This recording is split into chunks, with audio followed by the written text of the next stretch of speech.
Welcome to TRC Podcasts, sharing real-life stories and incidents. Watch our podcast and subscribe to our channel now.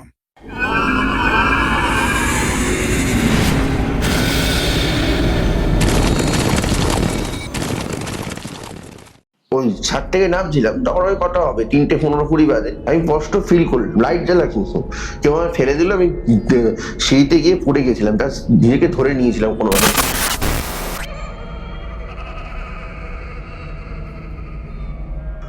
পাড়ার লোক পুরো অনেকে বলতো যে তোমাদের বাড়িতে কিছু সমস্যা আছে, তোমাদের বাড়িতে রাতের দিকে তাকানো যায় না, ভয় লাগে, তোমাদের বাড়িতে মনে হয় কিছু যেন ঘুরে বেড়াচ্ছে, কেউ যেন বসে রয়েছে, কেউ যেন মানে পাস করলো। পাড়ার মানে আশেপাশে প্রতিবেশীরাও বলেছিল।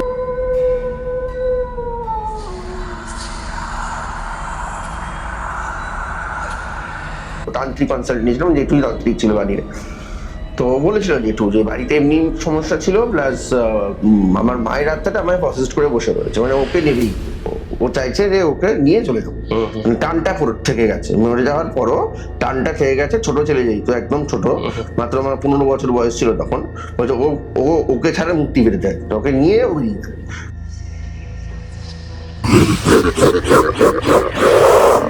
বনবাসী একটু ক্রেজি ভাব থাকতো, কি যেন দেখতো, কি একটা ভাবতো এবং বলতো খুব ভয় লাগছে। এবং একটা কথা বলতো যে আমাকে একবার ওই শ্যামলের কাছে নিয়ে চল, মানে আমার জেঠু তান্ত্রিক, একবার শ্যামলের কাছে নিয়ে চল,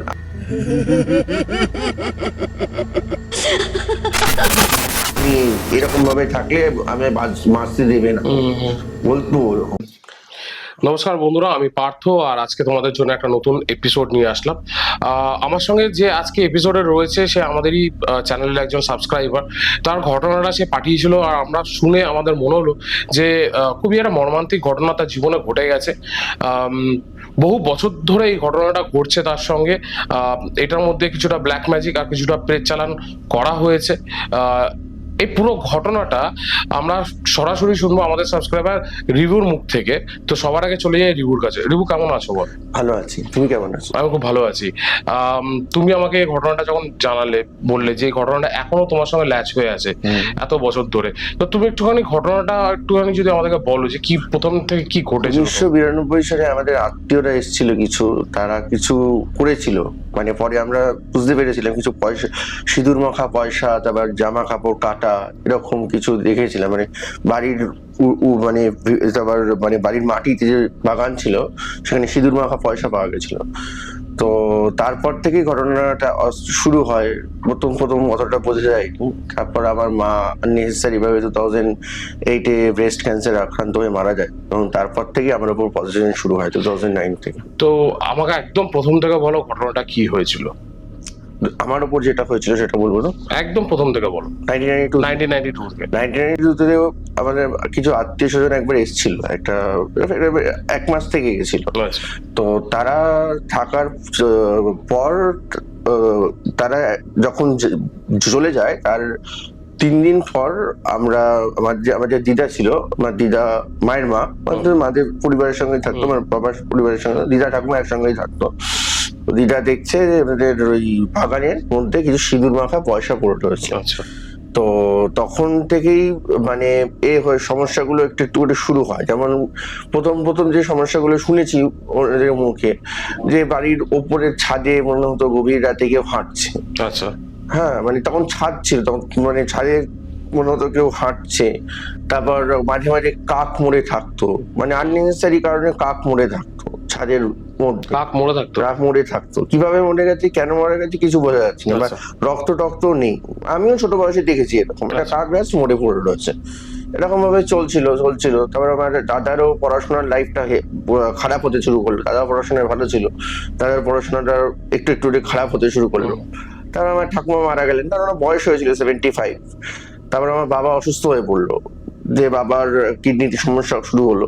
তাও বাবা ঠিক হয়ে গেছিল, কিন্তু সমস্যাটা শুরু হলো 2005 থেকে। আমার মার মা নিজে কিছু ফিল করতো। মা অলওয়েজ সবসময় বলতো যে এই বাড়িটার ভাল লাগছে না, এই বাড়িটাকে আমি ফ্ল্যাট করে দেবো, বা এরকম আর থাকা যাচ্ছে না, আমার মনে হচ্ছে কিছু কিছু একটা ঘুরছে আমার পাশে। হ্যাঁ, আচ্ছা। তারপর আমার দিদা বলতো এরকম, জানি তোর মানসিক ব্যাপার, এটা তোর কোন মানসিক সমস্যা হচ্ছে, এই জন্য তোর এটা করছে।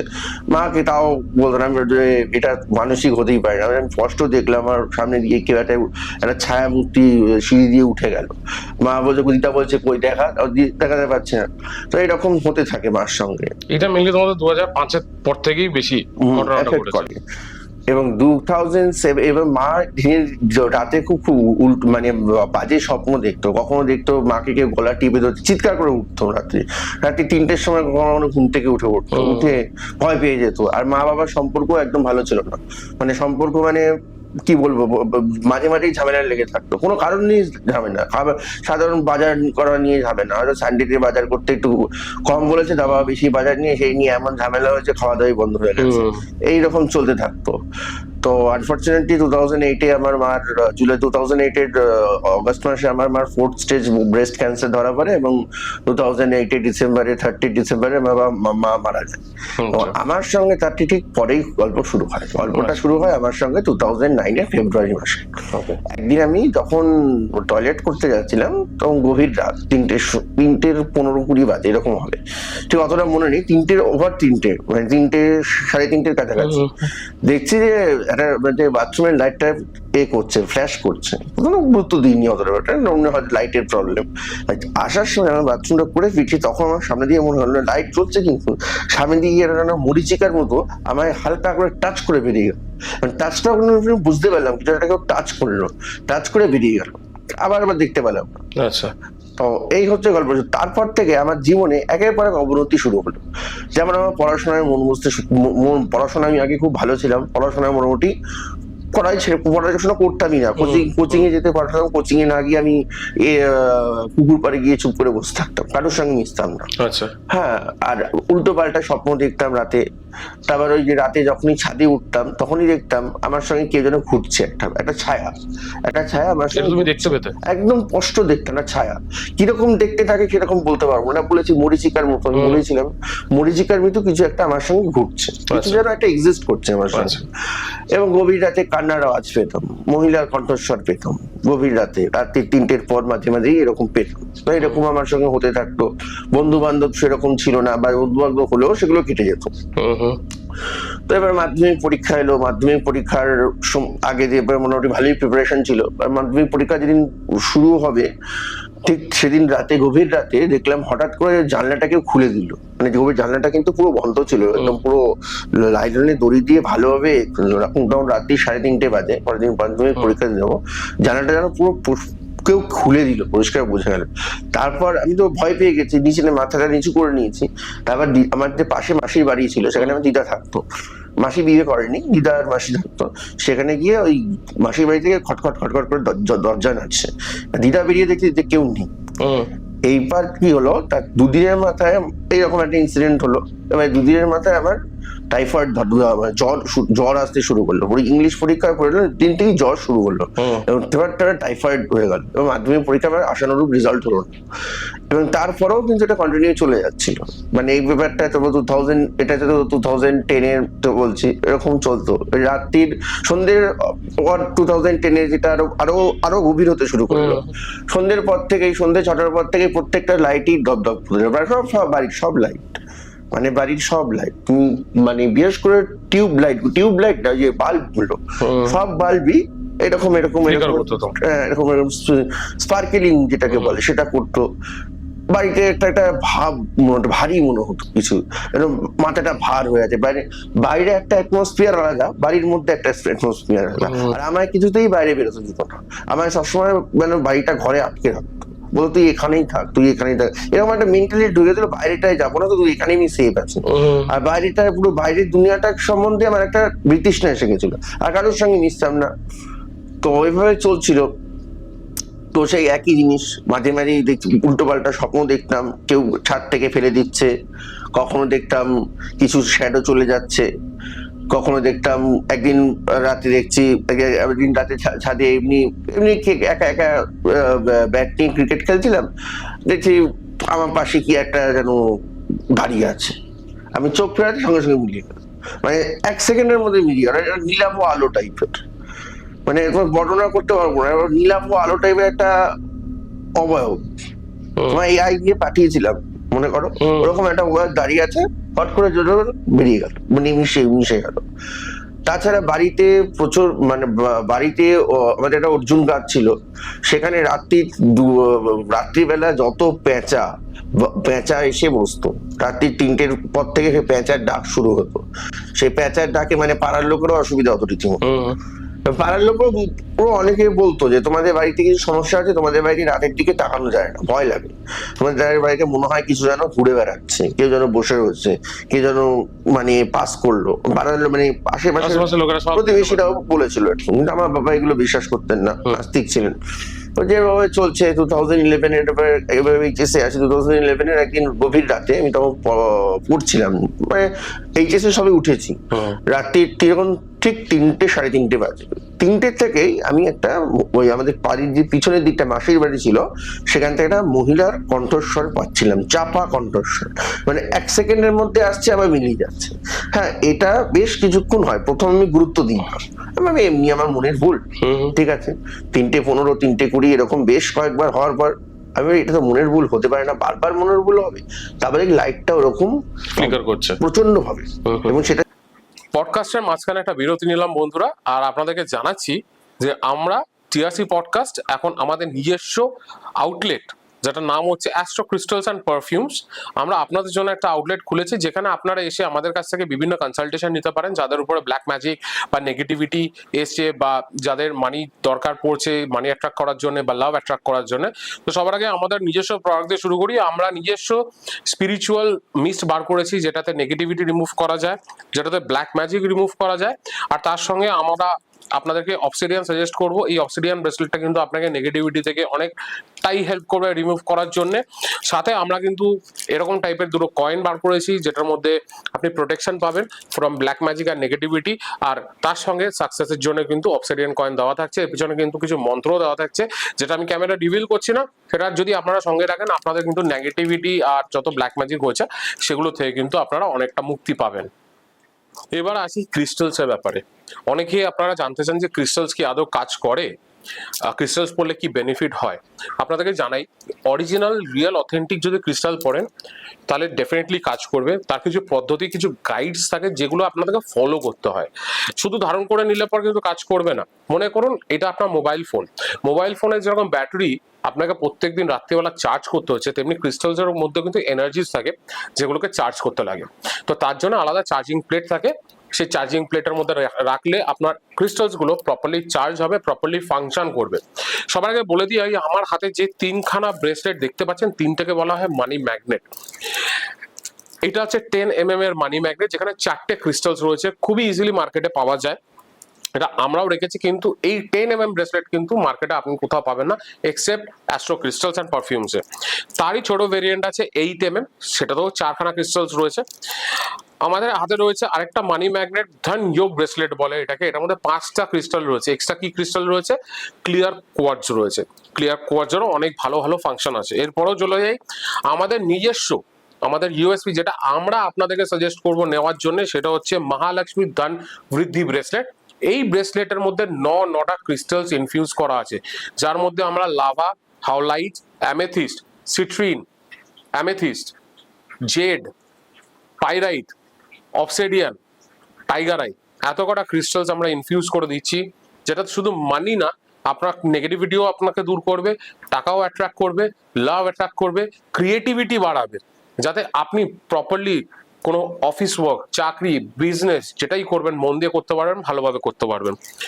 আর একটা সব থেকে বড় ইম্পর্টেন্ট, আমার কাছে অনেক কলস এসেছিল, বাচ্চারা যারা পড়াশোনা করতে চাইছে, মন লাগছে না, পড়াশোনা করছে কিন্তু সে কিছু মনে রাখতে পারছে না, তাদের জন্য কিন্তু আমাদের স্পেশালাইজ স্টুডেন্ট ব্রেসলেট রয়েছে, যেখানে কিন্তু আমরা amethyst, clear quartz, rose quartz, lapis lazuli, jade, citrine দিয়ে আমাদের কিন্তু একটা ব্রেসলেট তৈরি করা আছে, যেটা অনলি ফর স্টুডেন্ট, যারা পড়াশোনার ক্ষেত্রে ভালো রেজাল্ট করতে চাও তাদের জন্য কিন্তু ব্রেসলেট। এছাড়াও আমাদের এখানে পাইরাইট, প্রচুর রকমের পাইরাইট রয়েছে, পাইরাইট জিওড রয়েছে। আপনার নিজের শনিকে যদি স্ট্রং করতে লাগে আপনি পাইরাইট ধারণ করতে পারেন, পাইরাইটের ব্রেসলেট ব্রেসলেট হয়, পাইরেটের রিং হয়, পাইরেটের জিওড পাওয়া যাচ্ছে, আমাদের কাছে পাইরেটের কয়েন রয়েছে। তো বিভিন্ন রকমের ক্রিস্টালস আমাদের astro crystals and perfumes available রয়েছে। নেটের থেকে আর অন্য ব্র্যান্ডের থেকে আমরা অনেক সস্তায় দিচ্ছি অথেন্টিকেটেড ক্রিস্টালস, যের সঙ্গে আপনি গ্যারান্টি কার্ড পাবেন, যেটা আপনি চাইলে পর কিউআর স্ক্যান করে আপনারা দেখতে পারবেন এর অথেন্টিসিটি। যদি তারপরেও আপনাদের বিশ্বাস না হয়, আপনারা যে কোনো ল্যাবে নিয়ে গিয়ে টেস্ট করাতে পারবেন, 100% আপনি টেস্ট রেজাল্ট এটা পাবেন। তার সাথে যেটা আমরা করছি, আমরা আপনাদেরকে একটা গাইড দেবো, যে গাইড অনুযায়ী আপনারা ইউজ করলে পর ডেফিনেটলি 100% গ্যারান্টিড আপনারা সাকসেস রেজাল্ট পাবেনই পাবেন। তো দেরি করবেন না, আমাদের স্টোর নাগের বাজারে অবস্থিত, 88 রাষ্ট্রগুরু অ্যাভিনিউ, ক্লাইভ হাউস, নাগের বাজার, কলকাতা 28। নিচে দেওয়া ফোন নাম্বারে যোগাযোগ করে আপনি চলে আসতে পারেন আমাদের এই স্টোরে। এসে আপনি আপনার পছন্দ মতন স্টোন আমরা গাইডও করে দিতে পারবো। যদি আপনারা গাইডেন্স দরকার পড়ে কোনো স্টোনের ব্যাপারে, আমরাও সেই গাইডেন্স করে দেবো। বা আমাদের এখান থেকে যদি আপনার কোনো রকম ব্রেসলেট, আংটি, এনি ক্রিস্টালস ইউ নিড, আমাদের কাছে কিন্তু অ্যাভেলেবেল থাকছে। সেদিন নতুন ভাই, আর তারপর দেখবেন নিচ থেকে হঠাৎ করে একটা ব্লাস্টের আওয়াজ হলো। নিচে এসিটা চলছিল, এসির যে তারটা ছিল না, যে বটমটা লাগানো থাকে, ওটা ব্লাস্ট হয়ে গেছে।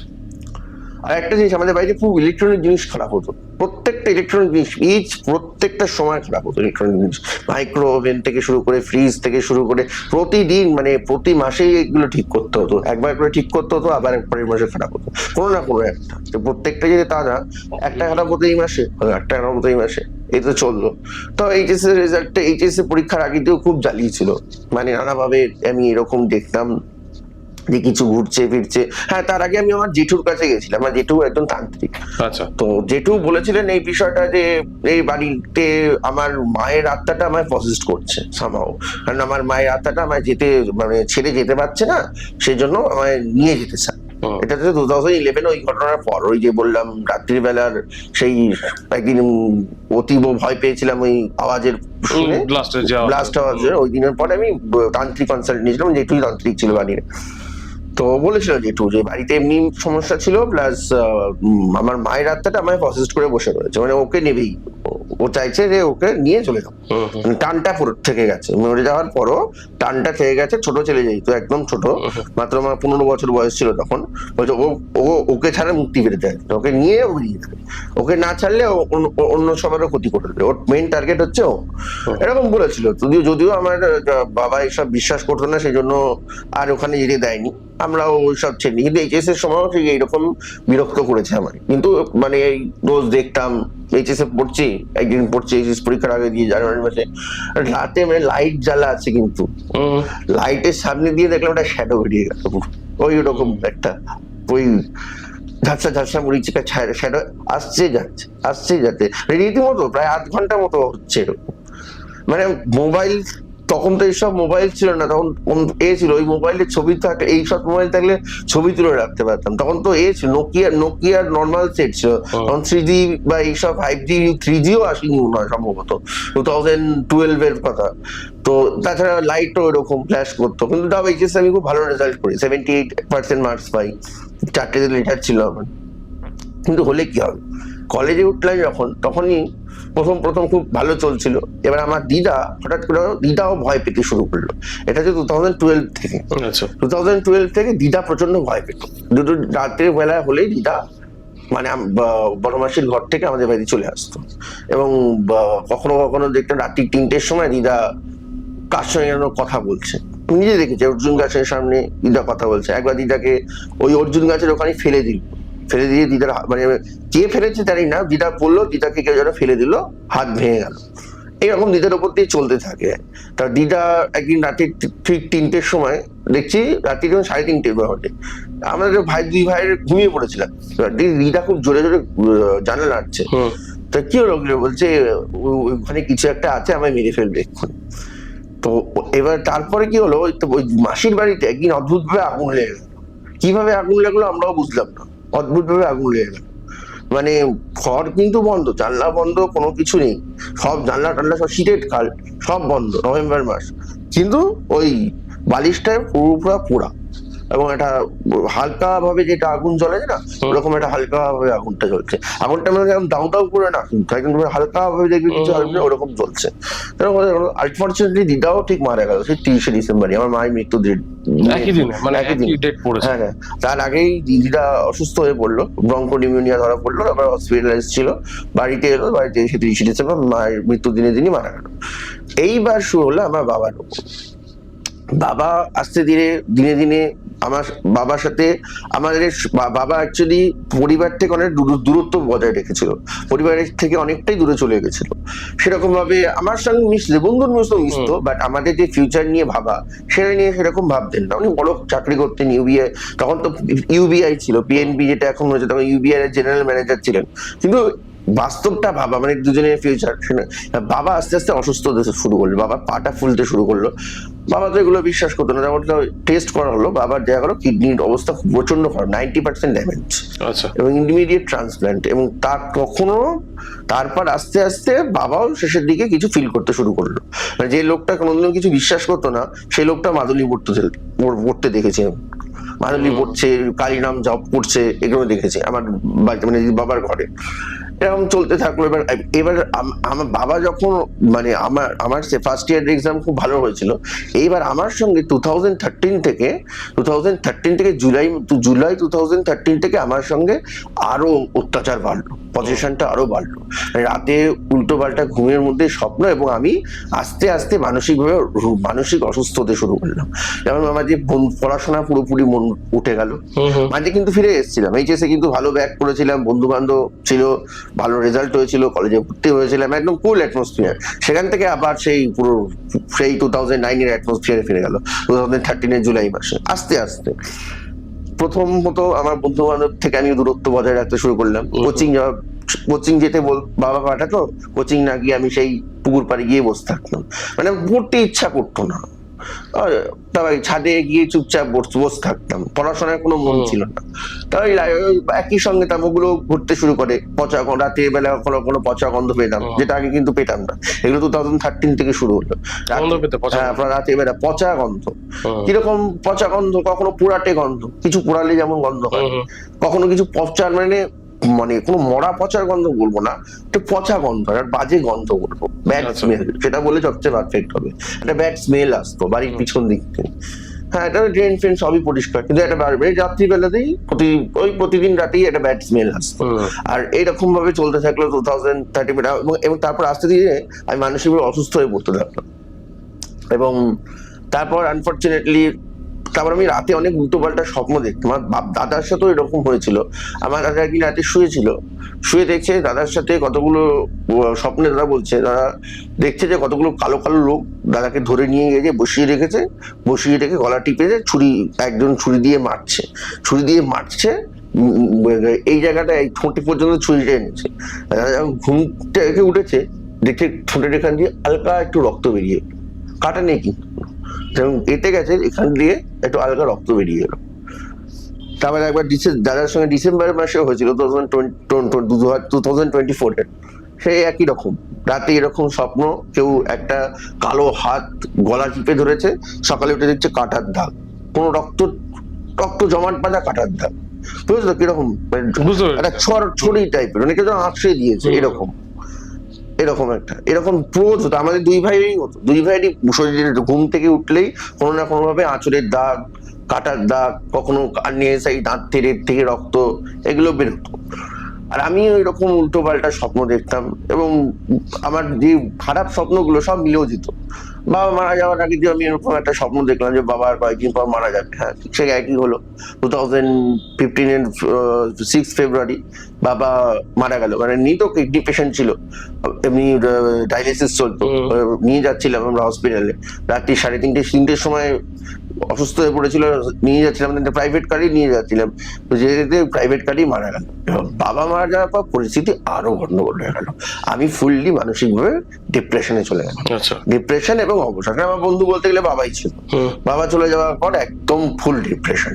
তখন কিছু বিড়াল কুকুর একটাই ছিল, বিড়াল অনেক কটা ছিল, আর মাসি ছিল, বড় মাসি আমার দাদা। বাড়ি অলওয়েজ নোংরা থাকতো, বেড়ালের পি পটিতে প্রচন্ড গন্ধ থাকতো, বাড়িতে চারিদিকে বেড়ালের পি পটি থাকতো। আর বেশিরভাগ সময় আমি কিছু বেড়ালকে আটকে রাখতাম একটা ঘরে, মনে হতো আজকেই বেড়ালটা ছেড়ে দিলে মরে যাবে। আমি সেটাও হতো, আমি আজকে একটা বেড়ালকে ছেড়ে দিলে সে রাস্তায় গাড়ি চাপা করে মরতো, নাহলে কোনো কুকুরে মেরে দিত, বা নাহলে কোনো কিছু খেয়ে মরে যেত।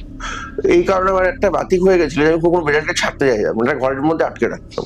আমি ঘরটায় ওরা পি পটি করে রেখে দিত, সেখান থেকে একটা ব্যাড স্মেল পুরো পাড়া জুড়ে ছড়িয়ে গেছিল। এবং কি আস্তে ধীরে আমার সাইকোটিকের পরিমাণটা আরো বাড়তে থাকলো। কারোর সঙ্গে মেশা পুরো, বন্ধু বান্ধব থেকে পুরো বিচ্ছিন্ন হয়ে গেলাম, কারোর সঙ্গে যোগাযোগ নেই, পড়াশোনা একদমই ছেড়ে দিলাম, কলেজে আমি কমপ্লিট করতে পারলাম না, দাদারও চাকরি বাকরির কোনো সুযোগও নেই, কোনো এও আসছে না। এবার কি বাবা মোটামুটি টাকা দিয়ে রেখেগুলো, সেগুলো আস্তে আস্তে মানে আননেসেসারি উঠতে লাগলো, না বাজেভাবে খরচা হয়, বাজেভাবে খরচা, যেগুলো কোনো মানে হয় না, যেগুলো কোনো মানে হয় না। আমরা রোজ করতাম, মানে কন্টিনেন্টাল হোটেল থেকে খাবো, এইরকম আর কি। প্লাস আমার চিকিৎসা শুরু হলো 2016 থেকে, আমার মেন্টাল ডক্টরের কাছে নিয়ে গেছিল, সেখানেও গেল, কোনো ডক্টর ঠিক করতে পারছিল না। 2016 আমার ডক্টর দেখানো হলো, ওষুধ খাওয়ানো হলো, সিবিডি নেওয়া হলো, কিছুই লাভ হয়। 17 একরকম ওরকম চললো, 18 আমরা ঠিক করলাম, এই 17 একরকম চলছিল একরকম, 18 আমার এক্সাম, আমি যখন লাস্ট ইয়ার এক্সাম দিই তার আগে আমি ঠিক সেই রকম আমি এমন ভাবে পজেস্ট করলো যে আমি পরীক্ষাটা দিতে বসতেই পারলাম না। আমার ফাইনাল ইয়ার ছিল সে বছর, মানে ফাইনাল ইয়ারের আমার পরীক্ষাটাই বসতে ছিল, অনার্স ছিল, অ্যাকাউন্টস অনার্স ছিল, মানে ফাইনাল ইয়ারটা বসতেই পারলাম না। 2018 এই এপ্রিল শেষ থেকে, পরীক্ষাটা শুরু হওয়ার কথা ছিল মে শেষে, এপ্রিলের শেষ থেকে আমার সঙ্গে ভয়ানক ঘটনা শুরু হয়েছে। স্নান করতে গিয়ে দেখছি পাশে যে জানলাটা, আমাদের জানলা আছে, জানলা থেকে যে একটা সন্ধ্যেবেলা এ আছে না, যে লাইটের আলোটা পড়ছে, লাইটের আলো দিয়ে স্পষ্ট দেখছি একটা শ্যাডো বেরিয়ে যাচ্ছে, একটা শ্যাডো ঘোরাফেরা করছে। আচ্ছা, হ্যাঁ, তারপর একটা বিকট আওয়াজ, আচ্ছা, বিকট আওয়াজ, কিরকম মানুষেরই আওয়াজ কিন্তু বিকট। মানে এগুলো কিরকম হচ্ছে, এগুলো সব 1 সেকেন্ডের মধ্যে, তুমি 1 সেকেন্ডের মধ্যে তুমি যখন হুঁশটা ফিরছো তুমি কিছুই দেখতে পাচ্ছ না, কিন্তু তোমার সঙ্গে হচ্ছে, মানে বারংবার হচ্ছে। এবার কি হলো, এবার আমি প্রচন্ড ভাবে অসুস্থ হয়ে পড়লাম। রাতে ছাদে যাচ্ছি, একদিন ছাদ থেকে নামার সময় আমার মনে হয় কেউ ধাক্কা মারলো, আমি সিঁড়ি দিয়ে গড়িয়ে পড়ে গেলাম, কিছু হলো না, বাট সেদিন থেকে আমার ধাক্কা মেরেছে কেউ পিছন থেকে, একদম পরিষ্কার ফিল করেছি কেউ আমায় টাচ করেছে, সে মানুষই হোক, যাই হোক, কুকুরই হোক, কেউ ছিল না, রাত্রি 3টের সময়। রাত্রি 3টের সময় আমি রাতে ছাদেই থাকতাম, কেন জানো একটা জিনিস, রাত্রিবেলা আমি ছাদেই থাকতাম, মানে আমার টানতো ওই ছাদটা, মানে রাত্রির 12টার পর মোটামুটি ছাদে, 12টা থেকে 3টে পর্যন্ত ছাদে, সেটা শীতকাল হোক আর গ্রীষ্মকাল হোক, কোনো ব্যাপার না। ওই ছাদ থেকে নামছিলাম, তখন ওই কটা হবে 3:15-20 বাজে, আমি কষ্ট ফিল করলাম, লাইট জ্বালা কিন্তু কেউ আমায় ফেলে দিল, আমি সিঁড়িতে গিয়ে পড়ে গেছিলাম, তার নিজেকে ধরে নিয়েছিলাম কোনোভাবে। তারপর তো রাতে ঘুম তো হতোই না, ঘুমের মধ্যে আবার ঘুমে প্যানিক হয়ে গেছিল রীতিমতো, ঘুমের ওষুধকেও ঘুম হতো না। তখন আমরা ঠিক করলাম যে এটা জাস্টিফাই করা যাবে, এবার এর কিছু করতে হবে। তখন আমরা একটা অঘরী বাবার কাছে গেছিলাম প্রথমে। অঘরী বাবা বলেছিল যে পিসির দিক থেকে, যে মানে আত্মীয়র দিক থেকে, পিসির সাইডের দিক থেকে, বাবার দিক থেকে সত্যি জমিগত সমস্যা ছিল, পিসির সঙ্গে আমার বাবার জমিগত একটা রেশারেশি ছিল, সেই দিক থেকে ব্ল্যাক ম্যাজিক হয়েছে এবং এখানে একটি প্রেত চালান করা হয়েছে, সঙ্গে আমার মায়ের আত্মাটাও বিদ্যমান আছে, বাবা যারা মারা গেছে তাদের প্রত্যেকের আত্মাও বিদ্যমান আছে।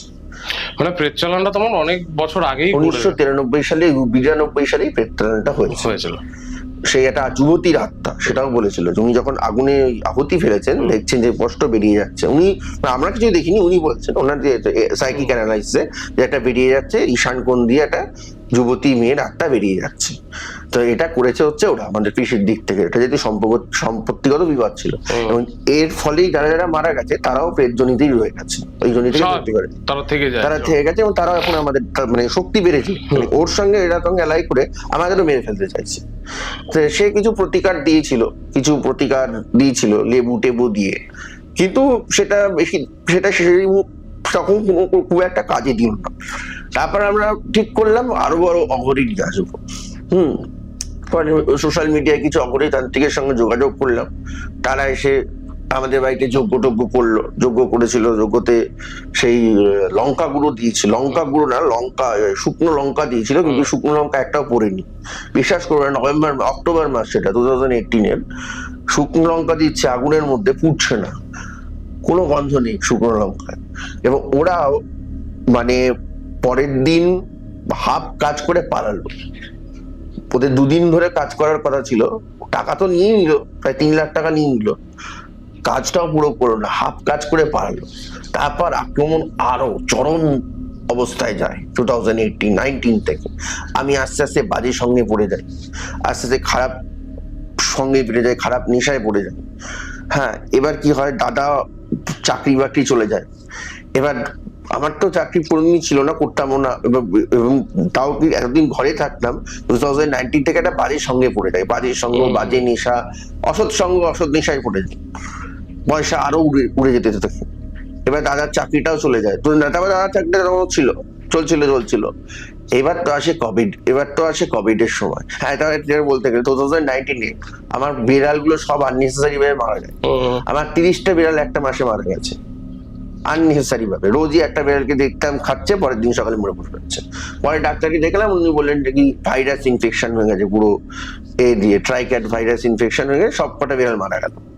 একটা কুকুর ছিল, সেই কুকুরটা আমার সেই বাবা নিয়ে এসেছিল এর থেকে, এই বারাসাত থেকে, দেশি কুকুর। ওই কুকুরটা 19 সালে মারা গেল জুলাই মাসে। ও অসুস্থ হয়ে প্যারালাইজ, ক্যান্সার হয়ে গেছিল, ক্যান্সার হয়ে মারা গেল। ওনার বয়স হয়েছিল কুকুরটা। তাছাড়াও বাড়িতে আরো কুকুর ছিল, তখন আরো 4-5টা পাপ্পি বড় হচ্ছিল, রেসড আপ হচ্ছিল। তারাও ওই রকম ঘরে, তাদের আমি বাইরে ছাড়তাম না, কারণ ওই যে কটা কুকুরকেও বাইরে ছেড়েছি, তারা বেশিরভাগ কুকুর বাচ্চাই নয় কার অ্যাক্সিডেন্টে মারা গেছে, নয় পার্বো ভাইরাসে মারা গেছে, কোনো ভাবে মারা গেছে। তো ওই কুকুরগুলোকে আমি ছাড়তাম না, ওগুলোকে আমি বাড়িতে আটকে রাখতাম। এরা পি পটি করতো, বিড়াল কুকুর উভয় মিলে পি পটি করতো, বাড়িতে কেউ আসতো না, বাড়ি ভরে গন্ধ, একদম দুর্গন্ধ চারিদিকে ছড়িয়ে থাকতো। মানে ইলেকট্রনিক জিনিসের তো এবার তো এলো কোভিড সময়, দাদার চাকরিটাও চলে গেল। এবার ফিক্স গুলো ভাঙতে শুরু করতে হলো। এতদিন তো দাদার চাকরিটা ছিল, কোভিডে দাদার চাকরিটা চলে গেল, এবার ফিক্স গুলো ভাঙতে শুরু হলো। মাসে তখন সাপোর্ট ছিল, ব্যাস কোভিডে আমার উপর আক্রমণ আরো বাড়ালো। আমি একদম এমনিতে ওষুধ ফষুধ বন্ধ হয়ে এমনি অসুস্থ ছিলাম, তার উপর পজিশন আরো ডবল হয়ে গেছিল। মানে আমি একদিন রাত্রি 3টের সময় দেখছি আমার একটা পোষা কুকুর কাউকে দেখে যেন ঘেউ করে ডাকছে, মানে জানলার দিকে ঘেউ করে, কারণ লোক যখন যায় না, আমি গিয়ে দেখি কে এসছে, একটা স্পষ্ট লাইট দেখলাম সরে গেল, নীলাভ একটা পার্পেল টাইপের কালার, হালকা নীলাভ হালকা পার্পেল একটা কালার, লাইট কালার বলবো না, লাইট ওখান দিয়ে বেরিয়ে গেল, আবার এদিক দিয়ে সরে গেল, এরকম 2-3 বার হয়ে আবার মিলিয়ে গেল, স্পষ্ট দেখে। তাছাড়া ওই সময় দিয়ে প্রতিদিন রাতে উল্টো পাল্টা স্বপ্ন, কেউ গলা চিপে ধরে রয়েছে, আবার দেখতাম এখান দিয়ে রক্ত বেরোচ্ছে। রাতে এটা আরো ভয়ানক ভাবে বৃদ্ধি পেল। দাদাও সেরকম, কোভিডে তো এমনি কেউ কারোর সঙ্গে বেরোতো না তখন। তারপর কি হলো, আলটিমেটলি কি হতো, ইলেকট্রনিক জিনিস হাতদিক প্রায় খারাপ হতোই। ইলেকট্রনিক চলছিল, ওটা ওরকম অর্থ যা ছিল আননেসেসারি ব্যয় হয়েই যাচ্ছিল, ফিক্স ভেঙে ফেলতে হলো। এবার তো চলছে 2020 অক্টোবর মাসে, মানে অক্টোবর কালী পুজোর দিন, কালী পুজোর আগের দিন আমি হঠাৎ করে না, আমি প্রচন্ড ভাবে খেপে গেছিলাম, কেন কি জানি।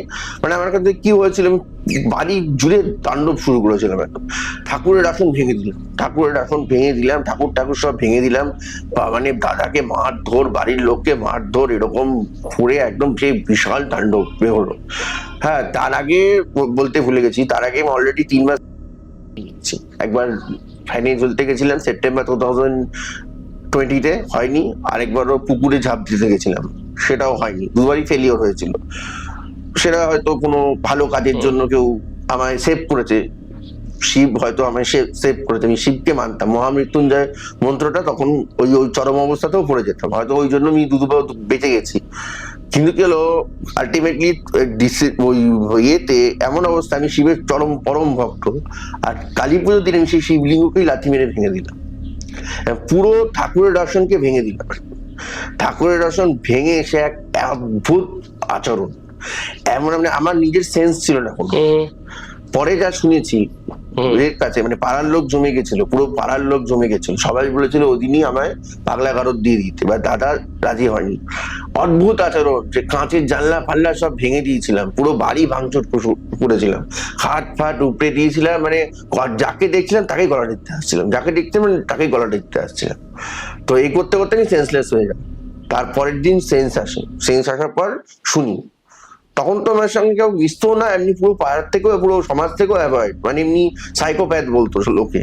দাদা বললো তুই কালকে এই করেছিস, তুই শিবলিঙ্গ ভেঙেছিস, কালী পুজোটা হওয়ার কথা ছিল ছোট করে, রবিটের জন্য তুই পুজো ঠাকুর আনতে দিসনি, প্লাস এই পুজো হতে দেবো না, মূল বিষয়টা পুজো হতে দেবো না, এই নিয়ে একটা সামান্য বিষয় নিয়ে কি একটা নিয়ে ঝামেলা লেগেছিল।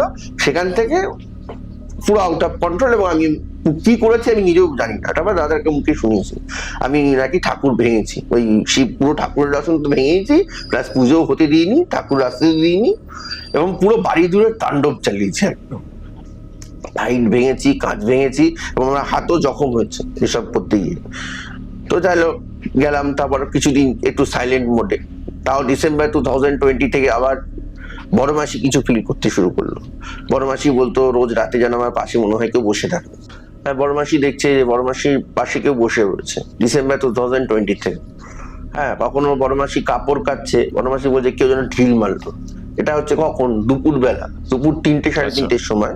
বড় মাসির স্বভাব ছিল কি, বড় মাসি বাড়ির সব এগুলো মাজতো, বাসন টাসন মাজতো, মানে কাজের লোককে রাখতে দিত না। কাজের লোক থাকলেও বড় মাসির নেশা ছিল যে ওই বাসন কোসন আরো পরিষ্কার পরিচ্ছন্ন করে রাখবো। তো এরকম দুপুর বেলা বসতো, তখন বলতো কেউ যেন ঢিল মারলো। আমার ঢিল মারলো, দাদা বললো ঢিল মারলো, এগুলো হতে পারে নাকি, তোমার হয়তো কেউ হয়তো অন্য বাড়িতে কিছু ফেলেতে পড়েছে। এরকম বড় মাসে অনেকবারই বলেছে, এরকম হয়েছে বড় মাসের সঙ্গে। বা কখনো একটা কিছু একটা পড়লো রাতের দিকে, বড় মাসি রাতে কিন্তু ঘুমোতো না ঠিক সেভাবে, কিছু একটা দেখতো বড় মাসি, এবং সবসময় একটা কিউরিয়াসিটি ভাবে রাতের দিকে, সন্ধ্যের পর থেকেই বড় মাসি একটু ক্রেজি ভাব থাকতো, কি যেন দেখতো, কি একটা ভাবতো, এবং বলতো খুব ভয় লাগছে। এবং আরেকটা কথা বলতো যে আমাকে একবার ওই শ্যামলের কাছে নিয়ে চল, মানে আমার জেঠু তান্ত্রিক, একবার শ্যামলের কাছে নিয়ে চল, আমি এরকম ভাবে থাকলে আমি বাঁচতে দেবে না, বলতো ওরকম বাঁচতে দেবে না। আনফর্চুনেটলি 2021 এর ফেব্রুয়ারি মাসে, আজকের দিনে, আজ থেকে 4-5 বছর আগে আমার মাসির স্ট্রোক হয়ে মারা গেল সকালবেলা। ঘুম থেকে উঠেছে একদম স্বাভাবিক, কাজকর্ম করেছে একদম স্বাভাবিক, হঠাৎ করে স্ট্রোক হয়ে মারা গেল। আর তার আগের দিন আমরা এরকম সব উৎপাত হয়েছে আমাদের বাড়িতে।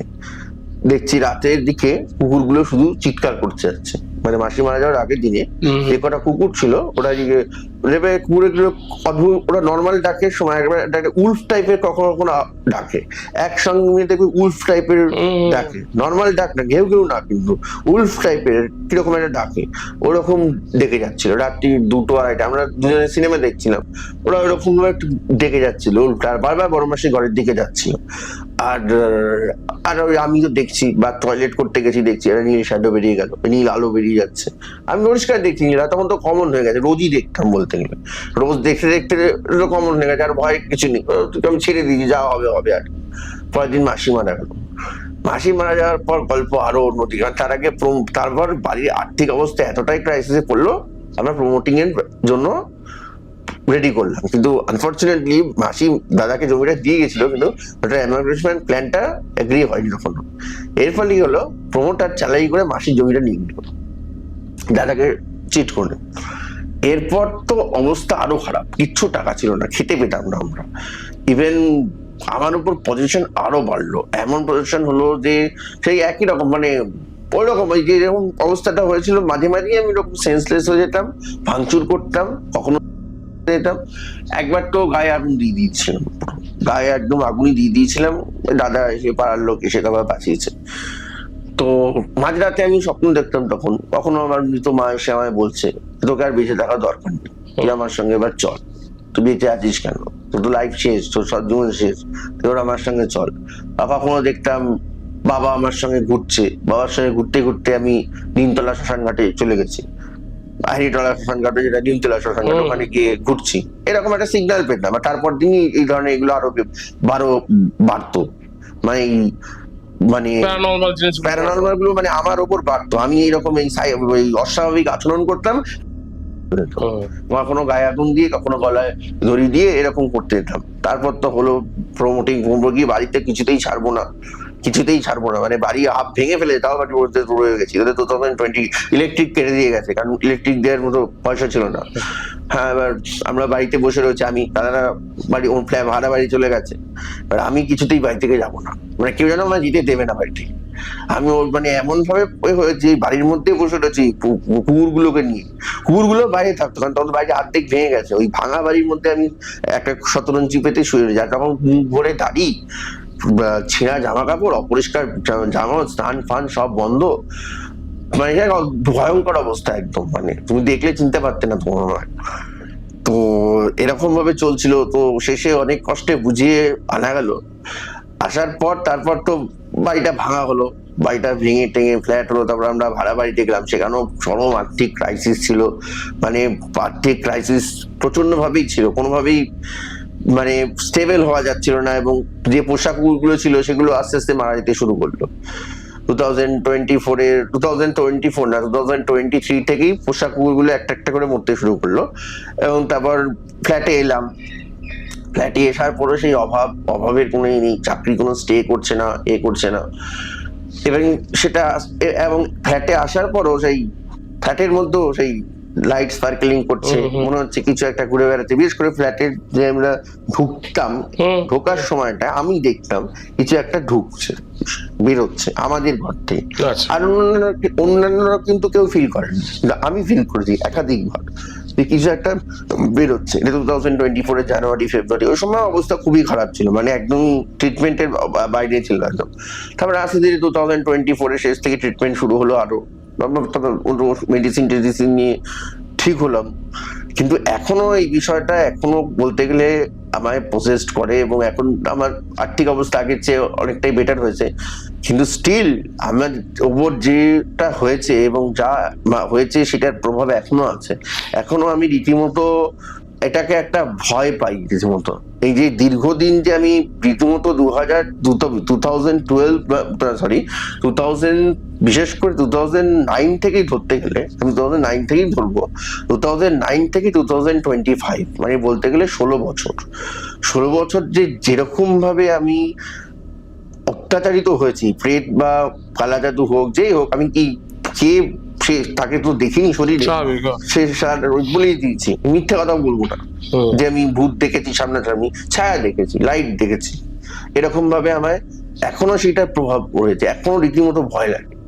কোথাও কোথাও আমিও ফিল করছি যে তোমার সঙ্গে খুবই অনেক বাজে জিনিস ঘটেছে। যেরকম দেখো, আমাদের এই শুটটা করার কথা ছিল অনেকদিন আগে, তুমি আসতে পারলে না, হঠাৎ তোমার শরীর খারাপ হয়ে গেল সেদিনকে। এখনো আছে, এখনো হচ্ছে, এখনো আমাদের বাড়িতে আছে, তবে উৎপাতটা কমেছে আগের চেয়ে। আগে যেমন প্রচন্ড উৎপাত ছিল যখন ওই নিজস্ব বাড়ি ছিল বা ফ্ল্যাটে প্রথম এসেছিলাম, তখন উৎপাতটা অনেক ছিল। তো এখনো কিন্তু আছে, সেটা আমরা বুঝতে পারি। সেটা যেমন কি, আমাদের এখনো স্টেবল আয় নেই। ওই দাদা একটা প্রাইভেট জব করে, আমি জবের জন্য এখন প্রস্তুতি নিচ্ছি, আবার নতুন করে পড়াশোনা ওইগুলো নিই, প্ল্যান করি, কিন্তু প্ল্যানটাকে বাস্তবায়ন করতে পারি না। কোথাও না কেউ কোনো বাধা এসে যায়। তোমার সঙ্গে কন্ট্যাক্ট করলাম, তারপরে আমার জ্বর হয়ে গেল। আর আমি বাড়ি থেকে এখনো খুব একটা বেরোতে পছন্দ করি না। আমার এখনো মনে হয় আমি বাড়িটাই সেভ, এই ঘরটাই সেভ। ঘরের বাইরে বেরোবো, 2-4 জনের সঙ্গে মিশবো, এটাতে আমি এখনো ঠিক কমফোর্টেবল বোধ করি না। মানে এত ডক্টর দেখিয়েছি, সিবিডি নিয়েছি, মেডিসিন নিয়েছি, হয়তো পাগলামো গুলো কমে গেছে বা ওগুলো কমে গেছে, কিন্তু ওই যে ট্রমা গুলো কাটেনি। আর ওই বাড়ির মধ্যে একটা কেমন যেন আমাকে বন্ধন করে দিয়েছে, সেটাও কাটেনি। এখন আমার যদি কেউ বলেন, আমি ঘর থাকতে বেশি পছন্দ করি। আর ঘরের কিরকম কি, ঘরে কি সবচেয়ে বেশি পছন্দ হয় ছাদের ফ্ল্যাট। এই গত বছর রাত্রির 3টে পর্যন্ত, রাত্রির 3টের সময় ছাদে গিয়ে উঠে বসে থাকতাম, বসে ঘুমোতাম ওখানে, মানে ফ্ল্যাটের ছাদেই ঘুমাতাম। মানে বাড়িতে ঘরটা ভালো লাগতো না, ফ্ল্যাটের ছাদে ঘুমাতাম। ঘরে থাকলে আমার অন্য মানে ভয় লাগতো বা মনে হতো চাপ ভার এরকম একটা, তার প্রভাব কমেছে। কিন্তু এখন যেটা গেছে তা না। কে আছে কে নেই সেটা বলা খুব কঠিন। বাট আমি স্বপ্নে যে দেখেছি, আমার মা বাবাকে দেখেছি, আর একটা যুবতী মেয়েকে দেখেছি, যে স্বপ্নের মধ্যে একাধিকবার আমার সঙ্গে পজেস্ট করেছিল, নানান ভাবে, অন্যরকম ভাবেও পজেস্ট করে, জানো যুবতী মেয়েরা। সেরকম ভাবে প্রসেস করার চেষ্টা করেছিল। সেটাকে আমি অনেকবার 2009 থেকেই সেটাকে ফিল করেছি, তাকে ফিল করেছি, এবং মাকেও অনেকবার ফিল করেছি, বাবাকেও ফিল করেছি। রিসেন্টলি সেরকম স্বপ্ন দেখি না, কারণ এখন বাড়িতে পূজা পাঠ করি এবং মহামৃত্যুঞ্জয় মন্ত্র রোজ জপ করি, মহামৃত্যুঞ্জয় মন্ত্র জপ করে শুই, সেই জন্য না। কিন্তু তাও প্রভাবটা এখনো প্রচন্ড ভাবে আছে, মানে এতটাই আছে যে এখনো আমি খুব মানে কি বলবো, সমাজের সঙ্গে নিজেকে অ্যাডজাস্ট করতে পারি না। মানে ওই যে দিনগুলো গেছে আমার উপর দিয়ে, এই যে চাপ, মানসিক চাপ, বাড়িতে চাপ, এইগুলো আমার কাছে এখন একটা ভয়ের একদম রীতিমতো। এবং এখনো বাড়িতে মাঝে মাঝে মনে হয় যে কিছু একটা পায়ের আওয়াজ পাওয়া যাচ্ছে, যেমন বাথরুমে। আমি একবার এই যে 2024-এ মার্চ 2024-এ কোনো কারণহীন ভাবে আমি মানে দাদা বলছে ঘুমিয়েছিলাম, তাদেরকে গিয়ে আমি বাথরুমের কমোডের নিচে শুয়ে রয়েছি। তারা তাকে কোনো রকম তুলে নিয়ে এসছে। পরের দিন আমি বলছি, দাদা বলছে তুই কমোডের নিয়ে শুয়েছিলিস? না তো, আমি তো ঘুমিয়েছিলাম। আমি দেখলাম তুই কমোডের ওখানে শুয়েছিস, হতেই পারে না। মনে নেই কমেন্ট থেকে তুলে নিয়ে এলাম, হতেই পারে না। এরকম হয়েছে।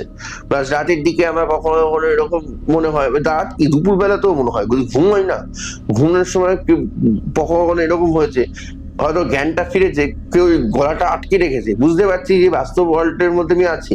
মানে দুটো ওয়ার্ল্ড, একটা হচ্ছে স্বপ্নের ওয়ার্ল্ড আর একটা হচ্ছে বাস্তব ওয়ার্ল্ড, এই দুটোর মাঝে আমি ফেসে গেছি।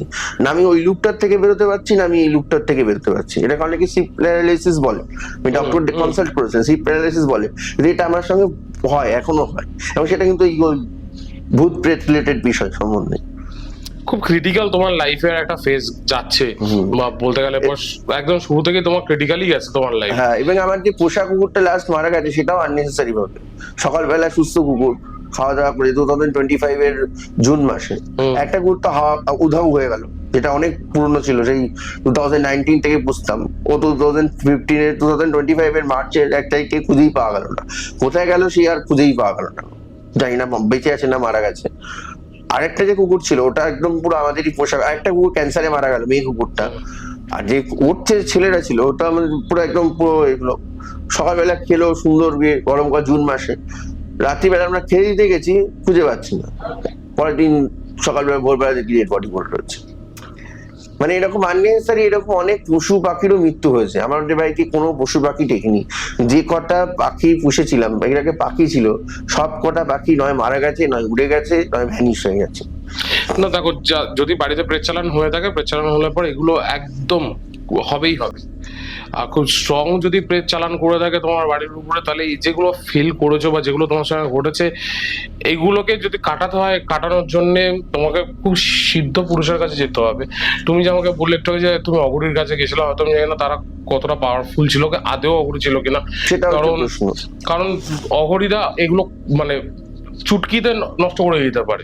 এই যে ব্ল্যাক ম্যাজিক বা এগুলো, যারা সিদ্ধ আগরি হয়, মানে প্রপার আগরি, তারা না সোশ্যাল মিডিয়াতে আসে, না তুমি তাদেরকে ফেসবুকে কোথাও পাবে। কঙ্কালের কুলি টুলি এনেছি, দেখো কঙ্কালের গুলি তো সবাই নিয়ে করে আজকে, ঠিক আছে, কিন্তু যে মানে সিদ্ধ মানে এইসব কাজ করে যারা, মানে অ্যাকচুয়াল আঘুরি যাদেরকে বলা হয়, সে আঘুরি কিন্তু না তোমার সোশ্যাল মিডিয়াতে আসবে, না কোনো প্রচারে আসবে। তাকে তুমি হয়তো তোমার যদি ভাগ্যে লেখা থাকে তার সঙ্গে দেখা করা হবে, দেখা সেটা কুম্ভ মেলাতেও হতে পারে, দেখা তুমি পথে ঘাটে মানে রাস্তাঘাটে চলতে ফিরতে গেলে পরেও তুমি তার সঙ্গে দেখা হয়ে যেতে পারে। যেরকম আমি একটা পডকাস্টেই শুনছিলাম, আমি ওনাকে খুব ফলো করি, তো উনি এরকম বলছিল যে উনি উত্তরাখণ্ডের দিকে কোথাও একটা জায়গায় যাচ্ছিল, তো এরকম রাস্তায়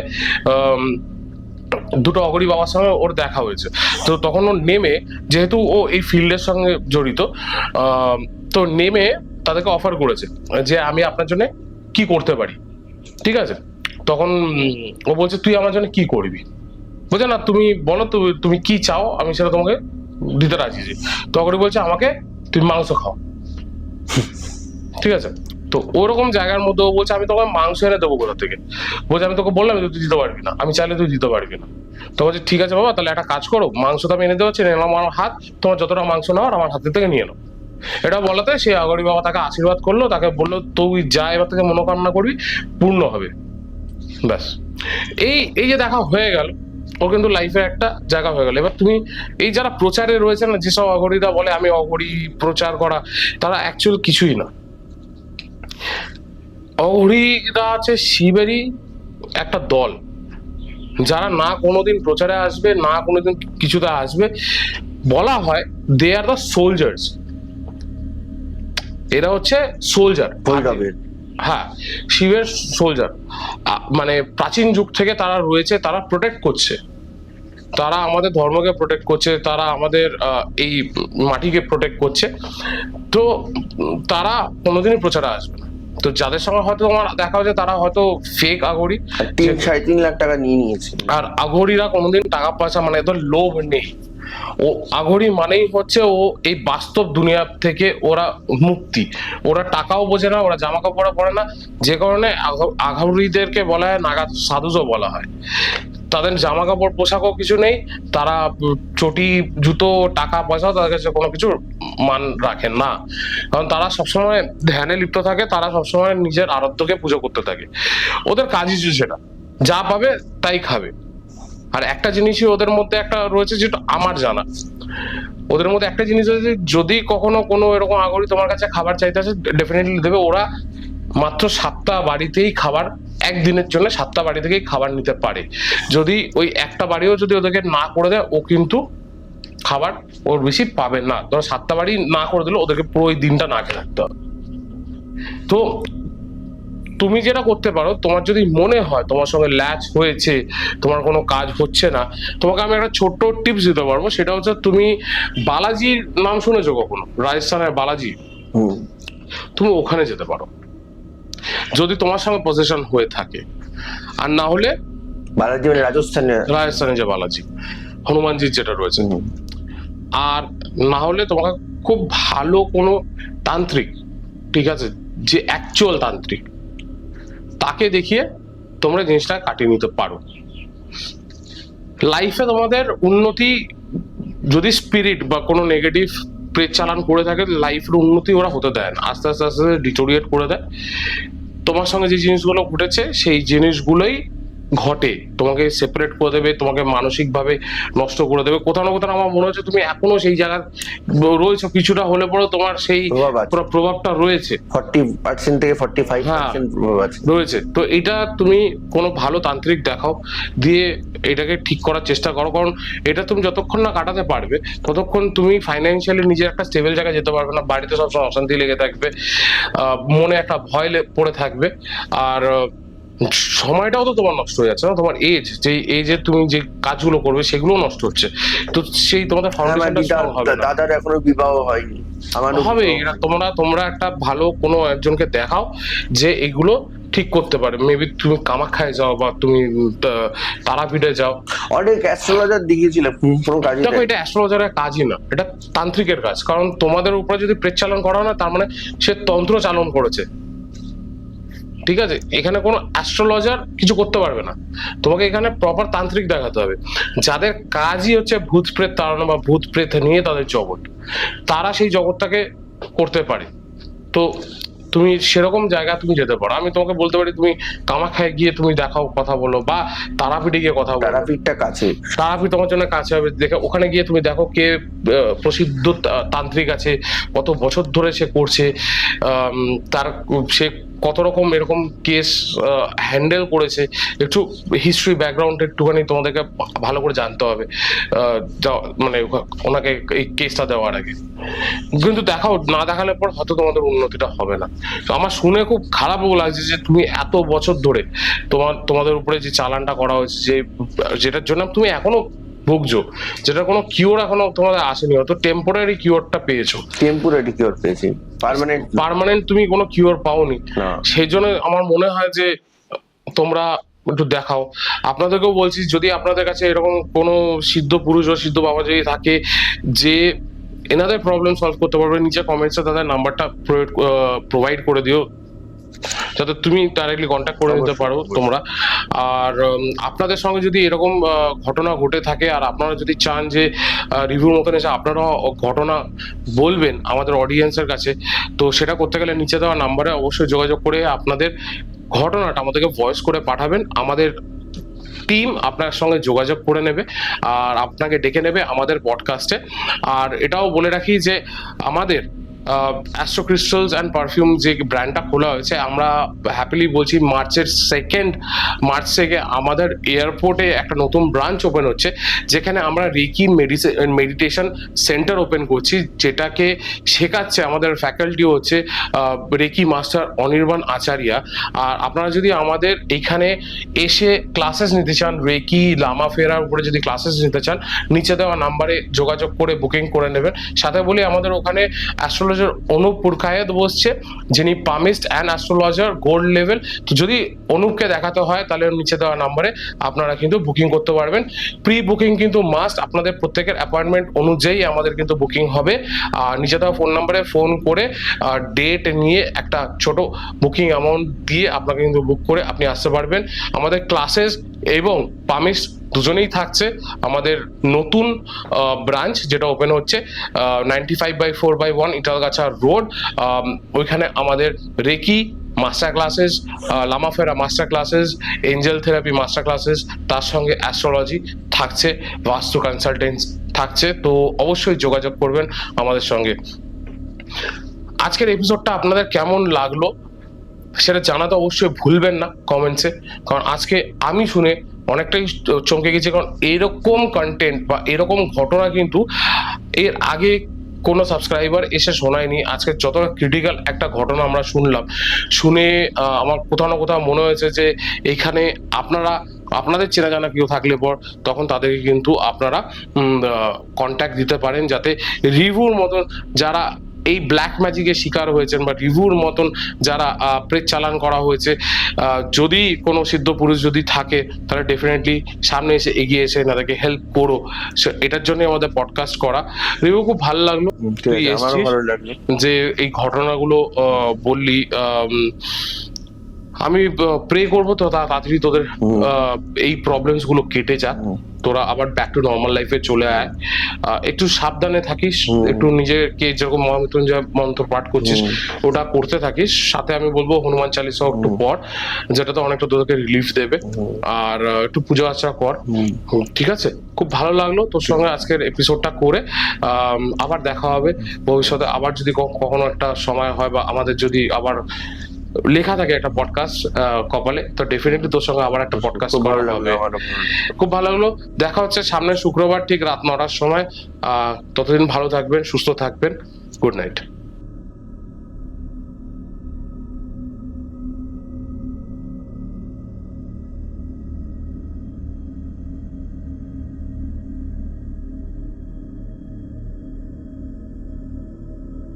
আপনাদের সঙ্গে যদি এরকম কোনো প্যারানর্মাল ইনসিডেন্ট ঘটে থাকে বা ভৌতিক ঘটনা ঘটে থাকে, নিচে দেওয়ার নাম্বারে আমাদের সঙ্গে যোগাযোগ করে আমাদের স্টুডিওতে কিন্তু এসে আপনি আপনার ঘটনা কিন্তু আমাদের ভিউয়ার্সদের সঙ্গে বলতে পারবেন। এছাড়াও বলে রাখি, যারা আপনারা অকাল্ট প্র্যাকটিসেস করছেন বা অকাল্ট ফিল্ডে রয়েছেন, যেরকম tarot card reading, PLR, spiritual guides, healing করছেন, angel healing, any kind of occult therapy করছেন, তো তারাও আমাদের পডকাস্টে এসে আপনাদের যে কেস স্টাডিজ গুলো আছে সেগুলো আমাদের সঙ্গে শেয়ার করতে পারেন, আমাদের ভিউয়ার্সদের সঙ্গে শেয়ার করতে পারেন। নিচে দেওয়া নাম্বারে যোগাযোগ করে নেবেন। আমাদের কেউ না কেউ আপনার সঙ্গে পুরো জিনিসটা জেনে আপনাকে আমাদের স্টুডিওতে নিয়ে আসবে। তো দেখা হচ্ছে আবার একটা নতুন এপিসোডে শুক্রবার ঠিক রাত 9টার সময়।